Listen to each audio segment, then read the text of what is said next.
매일 성경 묵상을 돕는 해설 가이드입니다. 안녕하세요. 묵상 코치입니다. 함께 읽고 나눌 말씀은 사무엘하 11장 1절에서 13절까지 말씀입니다. 다윗은 용사였지만 그에게도 약점이 있었습니다. 아몬과의 전쟁이 다시 시작되었지만 출전하지 않고 예루살렘에 머문 일이 계기가 되어 다윗은 큰 범죄를 저지르게 됩니다. 1절에서 5절 읽겠습니다. 그 해가 돌아와 왕들이 출전할 때가 되매 다윗이 요압과 그에게 있는 그의 부하들과 온 이스라엘 군대를 보내니 그들이 암몬 자손을 멸하고 랍바를 에워쌌고 다윗은 예루살렘에 그대로 있더라. 저녁 때에 다윗이 그의 침상에서 일어나 왕궁 옥상에서 거닐다가 그곳에서 보니 한 여인이 목욕을 하는데 심히 아름다워 보이는지라. 다윗이 사람을 보내 그 여인을 알아보게 하였더니 그가 아뢰되 그는 엘리암의 딸이요 햇사람 우리아의 아내 밧세바가 아니니까 하니 다윗이 전령을 보내어 그 여자를 자기에게로 데려오게 하고 그 여자가 그 부정함을 깨끗하게 하였으므로 더불어 동침하매 그 여자가 자기 집으로 돌아가니라. 그 여인이 임신함에 사람을 보내 다윗에게 말하여 이르되 내가 임신하였나이다 하니라. 1절에서 5절은 다윗이 범죄하는 내용입니다. 1절은 사건의 배경을 설명하는 부분으로 시간 배경은 해가 들어와 왕들이 출전할 때입니다. 이것은 전쟁할 때가 되었다는 의미로 우기가 끝나고 추수가 시작되는 봄이 되기 전에 시기를 가리킵니다. 고대 사회에서는 간습적으로 이 시기에 백성들을 소집하여 전쟁을 하였고 대개 왕들이 군대를 이끌고 나갔습니다. 하지만 반드시 왕이 출전해야 하는 것은 아니고 왕궁의 정무나 외교적인 일이 있으면 출전하지 않는 경우도 있었습니다. 다윗도 이번에는 요압과 그의 부하들만 전쟁에 보내어 암몬 자손을 치게 하였습니다. 이 전쟁은 10장 14절에 언급된 전쟁의 연장으로 요압은 군대를 이끌고 랍바로 도망한 암몬을 치기 위해 출전하였고 암몬 자손을 친 다음에 랍바를 포위했습니다. 요압은 암몬과의 두 번째 전쟁에서도 승리를 거두고 있었습니다. 다윗은 암몬과의 첫 번째 전쟁에서처럼 전쟁에 참여하지 않았고 본문은 다윗이 예루살렘에 남아있다고 말합니다. 부하들이 전쟁터에 나가 있는 사이 다윗은 한가한 저녁을 보내고 있었습니다. 그는 낮잠을 자고 저녁에 일어나 시원해진 왕궁 지붕을 한가롭게 산책하였습니다. 그러다 한 여인이 옥상에서 목욕하는 모습을 보았는데 그 여인은 매우 아름다운 외모를 가지고 있었습니다. 밧세바도 시원해진 옥상에서 햇빛에 따뜻한 물로 씻고 있었던 것으로 보입니다. 이를 보고 다윗이 그냥 지나칠지 아니면 사람을 보내어 데려올지 철저히 다윗의 선택이었습니다. 그러나 다윗은 아름다운 밧세바가 목욕하는 모습을 보고 그냥 지나치지 못하였고 사람을 보내어 누군지 알아보게 하였습니다. 이미 다윗의 마음에는 음욕이 자립을 잡고 있었습니다. 다윗은 그녀가 엘리암의 딸이며 햇사람 우리아의 아내 밧세바라는 사실을 알게 되었습니다. 여기서 밧세바의 아버지 엘리암과 밧세바의 남편 햇사람 우리아는 모두 다윗의 37명의 용사 중에 들어있는 다윗 왕국에서 높은 지위를 가지고 있었던 인물들입니다. 우리아는 햇사람으로 다윗 당시에 히타이트 제국은 더 이상 존재하지 않았지만 제국의 남은 자손들이 시리아에서 해족속의 형태로 생존하고 있었고 우리아는 여기 출신으로 이스라엘에 이주하여 살았던 인물입니다. 그의 이름 우리아는 여호와는 빛이시다라는 뜻의 이름으로 추측해보건대 그는 이스라엘에서 태어났고 여호와를 믿는 하나님 백성이었습니다. 다윗은 밧세바가 전쟁터에 나가 있는 부하의 아내라는 사실을 알고도 사자를 보내어 그녀를 데려와 동침하였습니다. 그런데 이때 밧세바가 부정함에서 벗어나 정결의식을 막 치른 때였기에 임신이 가능한 상태였습니다. 여기서 이것을 언급한 것은 밧세바가 임신한 아이가 우리아의 아이가 아니라 다윗의 아기라는 사실을 분명하게 밝히기 위한 것입니다. 여기서 다윗은 매우 주도적으로 밧세바에 대해서 알아보고 부르고 동침하였습니다. 밧세바는 이 장면에서 다윗이 오라고 하면 오고 가라고 하면 가는 매우 수동적인 모습을 보입니다. 본문이 다윗의 적극적 모습을 강조한 것은 다윗의 간음 사건이 어쩌다 여자의 꼬임에 넘어가 실수로 벌어진 일이 아니라 다윗이 적극적으로 고의적으로 행한 범죄라는 사실을 강조하기 위한 것입니다. 이렇게 다윗은 밧세바와 관계를 가진 후에 아무도 모르게 죄를 덮으려 했지만 5절에서 밧세바가 다윗에게 자신이 임신했다는 사실을 밝히면서 간음죄를 덮기 어려운 심각한 문제가 되어버렸습니다. 여기서 밧세바는 유일하게 말을 하고 있는데 이 말은 모든 비극의 시작이 되는 매우 결정적인 말이었습니다. 6절에서 13절 읽겠습니다.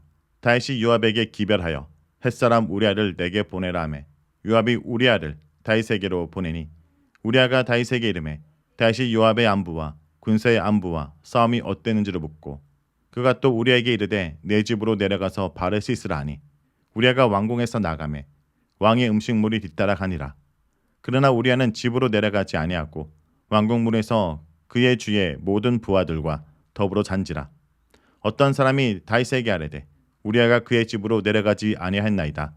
다윗이 우리아에게 이르되 내가 길 갔다 돌아온 것이 아니냐 어찌하여 내 집으로 내려가지 아니하였느냐니 우리아가 다윗에게 아뢰되 언약궤와 이스라엘과 유다가 야영 중에 있고 내 주 요압과 내 왕의 부하들이 바깥 들에 진치고 있거늘 내가 어찌 내 집으로 가서 먹고 마시고 내 처와 같이 자리이까. 내가 이를 행하지 아니하기로 왕의 살아계심과 왕의 혼의 살아계심을 두고 맹세하나이다 하니라. 다윗이 우리아에게 이르되 오늘도 여기 있으라. 내일은 내가 너를 보내리라. 우리아가 그날에 예루살렘에 머무니라. 이튿날 다윗이 그를 불러서 그로 그 앞에서 먹고 마시고 취하게 하니 저녁 때에 그가 나가서 그의 주의 부하들과 더불어 침상에 눕고 그의 집으로 내려가지 아니하니라. 6절에서 9절은 다윗이 우리아를 불러들이는 내용입니다. 밧세바가 임신했다라는 소식을 들은 다윗은 요압에게 사람을 보내어 우리아를 자신에게 보내라고 명령합니다. 그리고 요압은 우리아를 다윗에게 보냅니다. 여기서 다른 설명은 일체 없이 사자를 보내고 우리아를 보내라고 명령하고 우리아를 보내는 것을 표현한 단순한 문장을 통해서 다윗이 매우 서둘러 우리아를 불러들였다는 것을 나타냅니다. 다윗은 우리아가 오자 요압의 안부와 군사들의 안부와 전쟁의 상황을 물었습니다. 이것은 마치 전쟁의 상황을 알기 위해 우리아를 부른 것처럼 보이기 위한 행동입니다. 하지만 다윗의 진짜 속셈은 8절에 드러납니다. 그는 우리아에게 집에 가서 바르시스라고 말합니다. 여기서 바르시스라는 말은 일반적으로 여행자가 집에 왔을 때 발을 씻겨줌으로써 한양의 표시를 하는 것입니다. 하지만 발이란 단어는 남성성을 은유적으로 표현할 때도 사용하는 단어이기 때문에 다윗은 일부러 발이라는 단어를 사용하여 아내와 관계를 가지라는 암시를 주고 있습니다. 즉 다윗은 밧세바의 간음을 감추기 위해 우리아를 밧세바와 동침하게 하여 자신의 아기를 우리아의 아기처럼 속이려고 한 것입니다. 또 우리아의 수고를 취하는 의미로 많은 하사품을 보내어 자신이 매우 좋은 왕인 것처럼 행동합니다. 하지만 우리아는 다윗과 생각과 다르게 집으로 가지 않고 왕궁문에서 왕의 부하들과 같이 잠을 잡니다. 여기서 그의 주인의 부하라는 표현을 통해 우리아는 다윗을 자신이 충실하게 섬겨야 될 주인으로 여기고 있다는 것을 보여줍니다. 이런 우리아의 충직한 모습은 자신에게 충직한 부하의 아내를 탐내어 간통하고 그 결과를 뒤집어 씌우려는 다윗의 비열한 모습과 좋은 대조를 이룹니다. 이렇게 우리아가 다윗의 계획과 다르게 행동하므로 다윗의 계획은 실패하게 됩니다. 10절에서 11절은 우리아의 우직한 고백입니다. 다윗은 집으로 가지 않은 우리아를 불러 왜 먼 길에서 돌아왔는데 집에 가지 않냐고 묻습니다. 다윗의 입장에서는 이런 우리아의 행동이 매우 마음에 안 들었지만 우리아를 걱정하는 척하며 집으로 가지 않는 이유를 물은 것입니다. 이에 대해 우리아는 언약궤와 이스라엘과 유다가 야영 중에 있고 자신의 상사인 요압과 왕의 군대가 전쟁터에 있는데 어떻게 자신만 편안하게 집으로 가서 먹고 마시고 아내와 잘 수 있냐 말하며 자신은 결코 그렇게 하지 않을 것을 왕의 목숨을 걸고 맹세합니다. 왕에게 보일 수 있는 최대한의 충성 맹세를 한 것입니다. 우리아가 개와 전쟁터와 아내와의 잠자리를 언급한 것은 전쟁을 수행할 때 진영에서 정결해야 하는 규범과 연결됩니다. 언약궤가 함께하는 진영은 요압께서 함께하시는 거룩한 곳이기에 여자와 자는 것이 금지됩니다. 남성이 설정을 하면 하루 동안 부정한 상태가 되어 진의 거룩성을 훼손하기 때문입니다. 물론 우리아는 전쟁터에 있는 것도 아니고 진영으로 돌아가기 하루 전에만 조심하면 상관이 없는 상황이지만 비록 예루살렘에 와 있어도 여전히 전쟁터에 있는 사람과 연결된 것으로 생각하였고 그래서 자신의 정결을 지키기로 결심한 것입니다. 혹시라도 자신이 부정하게 되어 전쟁터에 있는 다윗의 진영에 거룩성이 훼손될지도 모른다 생각하여 정결법을 최대한 지키려고 노력한 것입니다. 이렇게 하나님 앞에서 거룩한 모습을 유지하기 위해 애를 쓰며 이스라엘 군대의 피해가 가지 않도록 노력하는 우리아의 모습은 하나님 앞에 범죄하고도 죄로 생각하긴커녕 그 죄를 덮기 위해 노력하는 다윗의 모습과 대조를 이룹니다. 여기서 그동안 하나님 앞에 가장 충성스럽고 의로웠던 다윗의 모습은 사라지고 자신의 죄를 덮기 위해 급급한 다윗의 모습만 나타납니다. 12절에서 13절은 우리아를 이용하려던 다윗의 계획이 실패하는 내용입니다.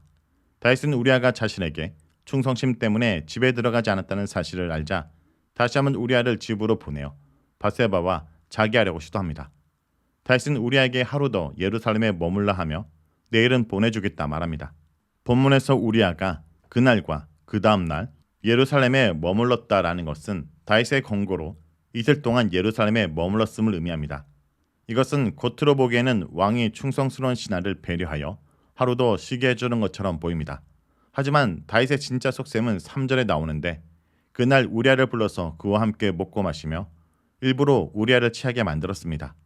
우리아가 취하면 술김에 집에 가서 아내와 동침할지도 모른다 생각하였기 때문입니다.